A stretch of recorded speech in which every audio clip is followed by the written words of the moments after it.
बहुत बहुत स्वागत है देश के जितने भी भावी एनडीए एस्पिरेंट हैं। एक लगातार बड़ा क्वेश्चन आपका सर कि लास्ट टाइम पे कैसे 400 प्लस स्कोर किया जाए, और ऑब्वियसली ये प्रश्न अहम है क्योंकि फाइनली आपको एसएसबी के टारगेट तक पहुंचना है। और मेरा हर बच्चा, मैं जानता हूं देश का जितना भी एनडीए एस्पिरेंट है वो इसी जज्बे के साथ लगा है कि सर इस बार किसी भी कीमत में नेशनल डिफेंस एकेडमी का हिस्सा बनना है, और इसका हिस्सा बनना है। और ये लास्ट मोमेंट है, और मुझे कहते हैं कि लास्ट मोमेंट हमेशा क्रूशियल और सबसे इंपॉर्टेंट होता है, जहां आपको अब तक की गई पढ़ाई और तैयारी का कंप्लीट रिवीजन करना होता है, कंप्लीट एनालिसिस करना होता है कि आखिर आपका रियल स्टैंड क्या है। वहीं ज्यादा से ज्यादा प्रैक्टिस पेपर भी आपको सॉल्व करने होंगे। ये समय है हर उस क्वेश्चन को अप्रोच करने का जो ऑब्वियसली आपके एग्जाम में कहीं न कहीं आने की संभावना रखता है। ज्यादा से ज्यादा प्रीवियस ईयर और ज्यादा से ज्यादा प्रैक्टिस पेपर को आपको सॉल्व करना है। और ऑब्वियसली मैं कहना चाहता हूं कि एमकेसी की बुक का जितना भी कलेक्शन है उसको जम के जाके मेहनत करिए। बिल्कुल वो सेंट्रलाइज और कहीं न कहीं कंसाइज तरीके से बेस्ट तैयार किया गया है आपके लिए। एनडीए एग्जाम निकालना न ज्यादा आसान है न ज्यादा मुश्किल, समझिएगा। इसको बहुत आसान भी नहीं मान के चलना है और बहुत ज्यादा मुश्किल भी मान के नहीं चलना है। जरूरी ये है कि आपके पास एक परफेक्ट स्ट्रैटेजी हो, आखिर कैसे मुझे एग्जाम में क्या करना और कितना अपना फोकस बढ़ाना है। आपने जितनी अभी तक तैयारी की है सबसे पहले उसके प्रति आपको कॉन्फिडेंट होना जरूरी है, क्योंकि लास्ट टाइम में आप कुछ बदल नहीं सकते। जो आपने तैयारी की है वही सच है और उसी पे आपको कॉन्फिडेंट बने रहना है। लगातार प्रैक्टिस, जैसे मैंने कहा कि आपको प्रीवियस ईयर भी कवर करना है और ज्यादा प्रैक्टिस क्वेश्चन भी करना है, रियल एग्जाम टाइम में भी करना है, क्योंकि इसमें टाइम मैनेजमेंट भी अहम है कि आखिर आप उस टाइम अंतराल में उतना क्वेश्चन कर पा रहे हैं नहीं कर पा रहे हैं। आपको एग्जाम कितने टाइम में क्वेश्चन पेपर कंप्लीट करना है ये स्ट्रैटेजी आप ही बनाएंगे। आपको पता है कि पहला पेपर मैथ का होता है, इसके लिए आपको टारगेट बना लेना है कि आपको एटलीस्ट 60 क्वेश्चन सही करने हैं। आप 120 मत सोचिए, आप केवल ये सोचिए कि आपको 60 क्वेश्चन राइट करने, इसमें कोई इफ और बट नहीं होना चाहिए। तो इसके लिए सबसे पहले आसान क्वेश्चन जो हैं उनको सॉल्व करिए। वैसे भी आपको पता होना चाहिए कि 40% क्वेश्चन जो होते हैं वो मॉडरेट लेवल के होते हैं पूरे के पूरे। तो ध्यान रखिए यूपीएससी इस तरह का पेपर बनाती है, तो लाजमी सी बात है कि पहले आसान क्वेश्चन को टारगेट करें और जब समय मिले तभी लेंदी क्वेश्चन को अप्रोच करने में आप कोशिश करें। तो लाजमी सी बात है, जब इस स्ट्रैटेजी के साथ चलेंगे तो आपका समय सही डायरेक्शन में जाएगा और जो आप करना चाहते हैं वो कर ले जाएंगे। बेटा आपके पास ज्ञान बहुत है, नॉलेज बहुत है, बस उसको एक स्ट्रैटेजी के साथ एग्जीक्यूट करना बहुत जरूरी है। इस एग्जाम का मतलब ही वही है जो कि यूपीएससी का एग्जाम एनडीए के लिए कंडक्ट किया जाता है।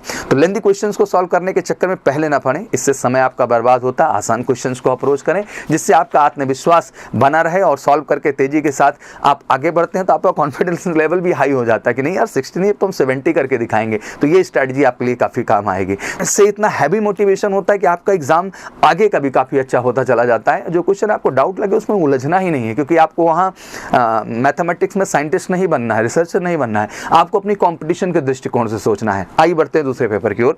जीएटी की जब बात करते हैं तो कई सब्जेक्ट का मिक्सचर हो जाता है, क्योंकि भाई जीएस की बात कर ले तो हिस्ट्री भी है, पॉलिटी भी है, ज्योग्राफी भी है, इकोनॉमिक्स भी है, करंट भी है, जनरल साइंस फिजिक्स भी है, केमिस्ट्री भी है, बायोलॉजी भी है, इंग्लिश भी है। तो काफ़ी मिक्सर हो जाता है और हर क्वेश्चन 4 नंबर का होता है। इस पेपर में ऑप्शन का रोल काफ़ी बढ़ जाता है, क्योंकि इसलिए जिन क्वेश्चंस को आपको पूरा कॉन्फिडेंस हो उसे पहले ही सॉल्व करें। जैसे आपको डाउट हो उसको आखिरी के लिए छोड़ दें, क्योंकि इसमें कोई ऑप्शन आपके पास नहीं होता। अगर आप यस क्लियर है तो है, नहीं है तो नहीं है। तो बिल्कुल आप क्वेश्चन के साथ साथ ऑप्शन को भी कनेक्ट करिए और देखिए पहले ही कॉन्फिडेंस के साथ आपका ब्रेन उस चीज़ को स्ट्राइक कर रहा है कि नहीं कर रहा है। क्योंकि अगर आपके वो मेमोरीज में होगा तो ऑटोमेटिक वो रिकॉल मारेगा और सटीक आंसर की ओर लेके बढ़ेगा। तो जरूरी यही हो जाता है इस पेपर को, स्पेशली जब मैं देखता हूं कि कितना ज्यादा से ज्यादा क्वेश्चन आपने देख लिया, कितना ज्यादा से ज्यादा क्वेश्चन आपने प्रैक्टिस कर लिया, वो आपको बहुत मदद करेगा। चाहे वो जीएस पार्ट का हो, वो कॉन्सेप्ट भी आपका क्लियर करता है और आत्मविश्वास भी। इसमें स्पेशली जरूरी है कि आप प्रीवियस ईयर भी थोड़ा अप्रोच करें जीएस के जाकर के, उससे आपको पता चलेगा कॉन्सेप्ट किस लेवल का हो सकता है एग्जैक्टली। और करंट अफेयर स्पेशली 2 मंथ का मैं कहूंगा कि समय है आपके पास,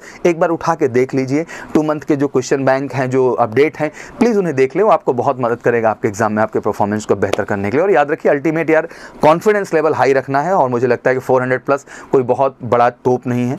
पेपर आसानी से आप करेंगे, बेहतर करेंगे और जो आप टारगेट बना रहे हैं उस टारगेट को भी बेहतर कर ले जाएंगे। तो 4 सितंबर का दिन वाकई में कमाल का है। मैं दिल से यही कहना चाहता हूं बेटा, अब तक की तैयारी आपकी बेहतरीन है और बस पूरा फोकस पूरे जज्बे के साथ जितना कुछ पढ़ा है खुद को मेडिटेट करिए, रिलैक्स करिए और जाके 4 सितंबर को फोड़ दीजिए। बस आपका एक ही सपना है बेटा कि आपको इस बार नेशनल डिफेंस एकेडमी का हिस्सा बनना है। आपका एक ही सपना है इस बार बच्चा कि रिटर्न को बेस्ट करने के बाद फटाफट एमकेसी के कैंपस में पहुंचना है और अपनी एसएसबी की जर्नी शुरू कर देनी है। और वो 14 14 दिन, 20 दिन, 30 दिन की तैयारी नहीं होगी। एक ऐसी तैयारी जो आप में वो आत्मविश्वास, वो सच्चाई, वो रियलिटी डेवलप कर दे कि फाइनली आप अपने लक्ष्य को भेज सकें और एसएसबी को क्रैक कर सकें। और मैं गर्व से कहना चाहता हूं कि देश का जितना भी एनडीए एस्पिरेंट है उसमें वो जज्बा है, वो कमिटमेंट है, वो क्रेडिबिलिटी है, चाहे वो बॉयज़ हों चाहे गर्ल्स हों। फिर इंतजार किस बात का, फटाफट अपने रिवीजन को फोकस करिए, लास्ट टाइम पे अपना 100% कमिटमेंट दीजिए, माँ बाप का आशीर्वाद लीजिए, खुद पे भरोसा करिए और बिल्कुल मैदान को जाके फतेह करिए। मेरी तरफ से बहुत बहुत शुभकामनाएं